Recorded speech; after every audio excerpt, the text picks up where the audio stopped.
মা মা জানো আমি পাস করে গেছি এইচএসে। এবারে আমি প্রচুর কলেজের ফর্ম ফিল আপ করবো। আমি একটা বড় কলেজে ভর্তি হব। আমার কত স্বপ্ন, আমি ডাক্তার হব, উকিল হব, পুলিশ হব। বা তোমাদের কোনটা ইচ্ছা, আমি কোনটা হব? আগে তো আমি প্রচুর পড়াশোনা করব, প্রচুর ভালোভাবে গ্র্যাজুয়েশন কমপ্লিট করব। আমি পাস করে গেছি। ইয়েস, আমি পাস করে গেছি। চারিদিকের যে অবস্থা, মেয়েটাও দিন দিন বড় হচ্ছে, কিভাবে যে মেয়েটাকে সাবধানে রাখবো চিন্তায় যেন দু চোখের ঘুম উড়ে যাচ্ছে। স্কুল, কলেজ, ডাক্তারখানা, কোথাওতেই নিরাপত্তা নেই। মা কি ভাবছো বলো তুমি? তোমাকে এত ভালো একটা খবর দিলাম, তোমার মেয়ে পাস করেছে, কলেজে ভর্তি হবে, তুমি সেটা শুনতে পাচ্ছ না? ভাল লাগে না ম্যাম? কি ভাবছো বলো তো তুমি?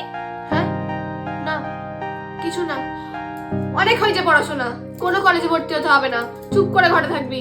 অনেক পড়াশোনা হয়েছে, আর কোনো পড়াশোনা দরকার নেই। স্কুল করেছিস, কোনো কলেজ ফলেজ ভর্তি হওয়ার দরকার নেই, চুপচাপ ঘরে বসে থাকবি। শুনতে পেয়েছিস? আমি এইসব নিয়ে দ্বিতীয়বার কোনো কথা বলতে চাই না।